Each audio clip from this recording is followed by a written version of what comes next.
नमस्कार, जय हिंद। आपका स्वागत है हंस अकेडमी चैनल पर। आज का जो टॉपिक है वो उद्देश्य प्रस्ताव, मतलब पंडित नेहरू द्वारा संविधान सभा में उद्देश्य प्रस्ताव पेश किया गया। वो उद्देश्य प्रस्ताव जब पेश किया गया तो उस समय जो तिथि थी वो 13 दिसंबर 1946 को पंडित नेहरू द्वारा उद्देश्य प्रस्ताव संविधान सभा में पेश किया गया। और यही उद्देश्य प्रस्ताव को रूप परिवर्तित करके इसी को कहा गया है कि प्रस्तावना, इसी को उद्देशिका कहा गया है। उसमें कुछ मॉडिफिकेशन कर दिए गए, उसमें कुछ परिवर्तन कर दिए गए। ठीक है, तो यही उद्देश्य प्रस्ताव बाद में क्या हुई, प्रस्तावना हुई। तो उद्देश्य प्रस्ताव में क्या है, उद्देश्य प्रस्ताव में 8 अनुच्छेद है जिसे कि पंडित नेहरू द्वारा 13 दिसंबर 1946 को संविधान सभा में पेश किया गया। इसके बाद फिर इसी प्रस्ताव को 22 जनवरी 1946 को सर्वसम्मति से स्वीकार कर लिया गया। ठीक है, इसके बाद इस प्रस्ताव में है क्या, इस प्रस्ताव में पिछड़े वर्गों के लिए, अनुसूचित जाति, अनुसूचित जनजाति, अल्पसंख्यक के जो वर्ग हैं उनके हितों का संरक्षण, उनके हितों की रक्षा की बात की गई है। इसके बाद फिर प्रस्ताव में भारत को एक स्वयं प्रभु, संप्रभु मतलब होता है स्वयं प्रभु, स्वयं प्रभु मतलब होता है भारत स्वयं का मालिक है कि बात, मतलब भारत को एक स्वयं प्रभु राज्य के रूप में पहचाना गया। भारत मतलब कैसा है, स्वयं प्रभु राज्य है, स्वयं का मालिक है तथा विश्व शांति पर बल दिया गया है। किसमें, उद्देश्य प्रस्ताव में पंडित नेहरू द्वारा पेश किया गया। अब उद्देश्य प्रस्ताव का फिर मतलब रूप परिवर्तित हुआ। क्या रूप परिवर्तित हुआ, उद्देशिका जिसे मतलब कहा जाता है, जिसे प्रियम्बल कहा जाता है, प्रस्तावना कहा जाता है। और प्रस्तावना हमारा क्या है, प्रस्तावना जिसमें भारतीय लोगों की आकांक्षाएं, भारतीय लोगों का दर्शन, भारतीय मतलब कि ये संविधान का एक आधार है, संविधान का एक स्तंभ है जिसे हम प्रस्तावना कहते हैं। प्रस्तावना कहा गया है कि एक संविधान है जिसमें कि शरीर रूपी संविधान और आत्मा, उसमें जो जीव है ना, आत्मा रूपी क्या है, उस शरीर का प्रस्तावना है। तो प्रस्तावना को आत्मा कहा गया। जिस प्रकार से माचिस होती है ना, और माचिस में जो तीली है वो तीली है मतलब क्या, प्रस्तावना, और माचिस है पूरी क्या, वो संविधान। तो प्रस्तावना क्या है कि प्रस्तावना जो है वो अमेरिका के संविधान से ली गई है। प्रस्तावना के जो शब्द है ना, हम भारत के लोग, ये सबसे पहले अमेरिका संविधान में आई और अमेरिका संविधान को एडॉप्ट से, ठीक है, हमने किया। क्या शब्द कि हम भारत के लोग, ये इतने शब्द है ना, ये अमेरिकी संविधान से लिए गए।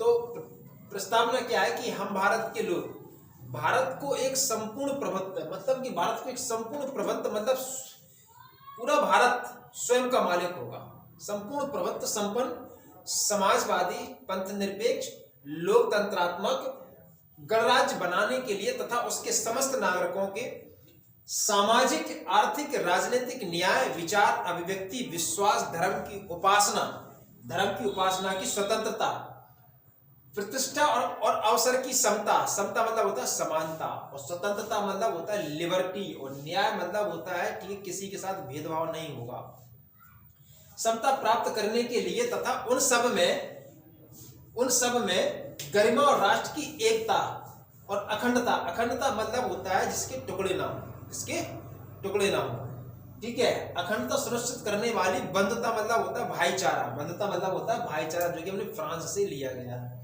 बंधुता बढ़ाने के लिए दृढ़ संकल्प होकर अपनी इस संविधान सभा में आज तारीख 26 नवंबर 1949 मिति मार्ग शुक्ल सप्तमी 2006 विक्रमी को एदत द्वारा इस संविधान को अंगीकृत, अधिनियमित और आत्मात्मित करते हैं। ये प्रस्तावना थी।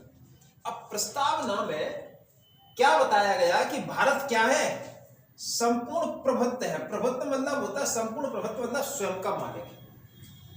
कि मतलब कि भारत के पास, मतलब संसद के पास ये अधिकार है कि अपने क्षेत्र को और दूसरे क्षेत्र को भारत में मिला सकती है। ये स्वयं का मालिक है, मतलब प्रभुत्व मतलब स्वयं का मालिक है। संपन्न, समाजवादी, पंथनिरपेक्ष, लोकतांत्रिक।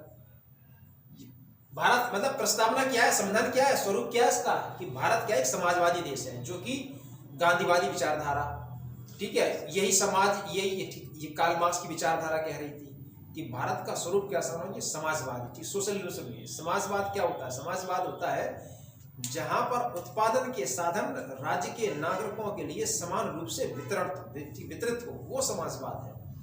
पंथ निरपेक्ष मतलब कि भारत का कोई धर्म नहीं होगा। इसका मतलब ये नहीं कि भारत ठीक है धर्म विहीन है, भारत का कोई एक धर्म नहीं होगा। मतलब कि भारत में जितने भी संप्रदाय हैं, जितने भी धर्म हैं, उनको उनके साथ किसी प्रकार का भेदभाव नहीं करेगा। मतलब राज्य का कोई धर्म नहीं होगा, पंथ निरपेक्ष, समझे ना। लोकतंत्रात्मक मतलब कि डेमोक्रेसी, मतलब सार्वभौमिक वयस्क मताधिकार द्वारा कोई भी व्यक्ति है ना वो चुना जाएगा, डेमोक्रेसी होगी।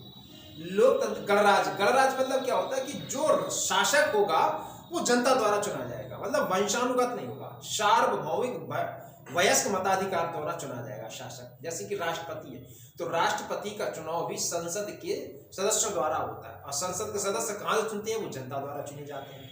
तो गणराज्य का मतलब होता है, गण मतलब होता है जनता, राज्य मतलब शासक, मतलब कि संपूर्ण मालिक किसको बनाया गया है संविधान में? जनता को सबसे ज्यादा पूरा मालिक जनता है। गणराज्य बनाने के लिए उनके समस्त नागरिकों को, मतलब भारत के जो नागरिक हैं उनको क्या क्या दिया गया? 3 प्रकार की न्याय की बात की गई है, ठीक है। यूपीपी से 2019 में पूछा भी है, सामाजिक, आर्थिक, राजनीतिक 3 प्रकार के न्याय की बात की गई है। 5 प्रकार की स्वतंत्रताओं की बात की गई है, विचार की, अभिव्यक्ति की, विश्वास की, धर्म की और उपासना की स्वतंत्रता। 5 प्रकार की स्वतंत्रता की बात की गई है। जबकि प्रतिष्ठा और अवसर की समता मतलब होता है समानता। मतलब कि आर्टिकल 15 ये कहता है कि राज्य धर्म, जाति, मूल, वंश के आधार पर किसी के साथ भेदभाव नहीं करेगा, ठीक है ना। समान लोगों को समान अवसर दिए जाएंगे, ठीक है। प्रतिष्ठा और अवसर की समता मतलब कि जो भी किसी के साथ भेदभाव, चाहे वो किसी वंश का हो, किसी जाति का हो, किसी भी क्या कहते हैं लिंग का हो, उसमें भेदभाव नहीं करेगा। अवसर की समता प्राप्त करने के लिए तथा उन सब में गरिमा और राष्ट्र की एकता, मतलब यूनिटी की बात की जा रही है कि भारत में यूनिटी होगी। अखंडता मतलब भारत को कोई टुकड़े नहीं कर सकता है। सुनिश्चित करने वाली बंधुता, बंधुता मतलब होता है भाईचारा, जो कि फ्रांस के संविधान से लिया गया है। बंधुता मतलब होता है भाईचारा, जो कि फ्रांस से लिया गया है। तो ये प्रस्तावना के प्रमुख शब्द हैं। अब इसमें की क्रम में कौन कौन शब्द है? समाजवादी, पंथ निरपेक्ष और अखंडता, 3 शब्द है। ये 3 शब्द हैं, ये 42वें संविधान संशोधन के तहत 1976 के तहत संविधान में जोड़े गए थे।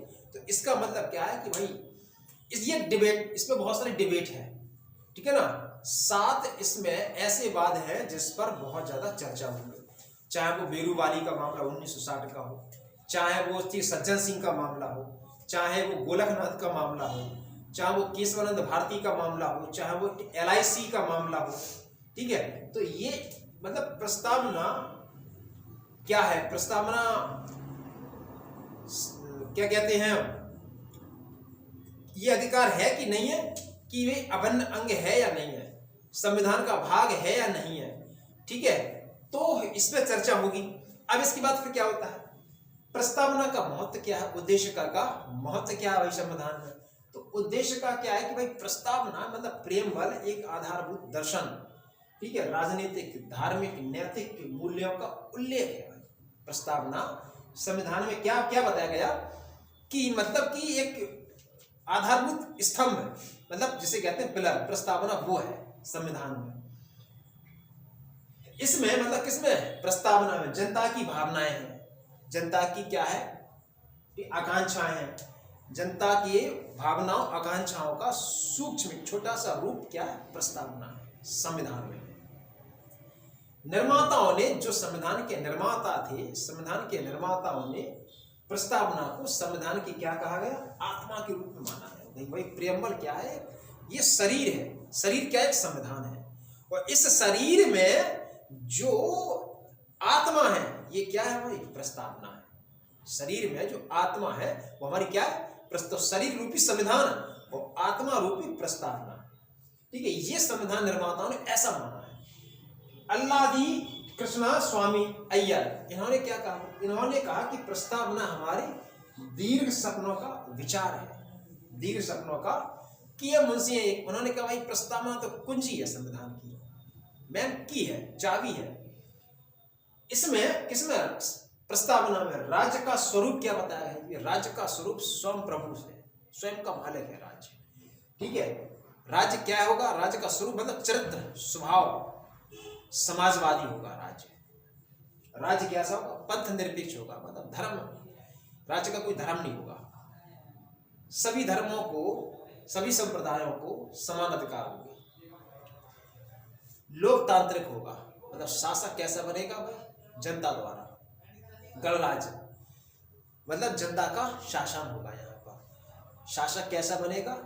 वंश के आधार पर नहीं बनेगा, जनता द्वारा चुना जाएगा यहाँ का शासक।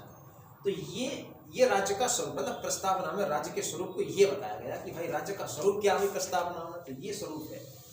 अब प्रश्न ये उठता है कि क्या प्रस्तावना संविधान का अभिन्न अंग है या नहीं है? क्या प्रस्तावना संविधान का भाग है या नहीं है? तो ये डिबेट का विषय है। तो इस पे बहुत सारे केसेस हैं। तो जितने भी केसेस भारत में हुए हैं उसमें से 5-6 केस ऐसे हैं जिसमें कि प्रमुखता कौन सा? बेरूबाली का मामला 1960 का था। इसके बाद गोलकनाथ का मामला है 1967 का मामला। सबसे महत्वपूर्ण जो केस है वो है केशवानंद भारती बनाम केरल राज्य का मामला है, 1973 की कहानी है।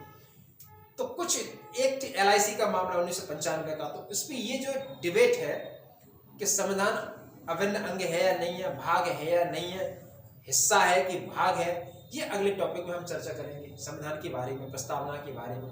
तो आज के लिए इतना काफी है। टॉपिक अगर आपको अच्छा लगा हो इसको लाइक करें, सब्सक्राइब करें, अधिक से अधिक लोगों तक इसको शेयर करें। थैंक यू, जय हिंद।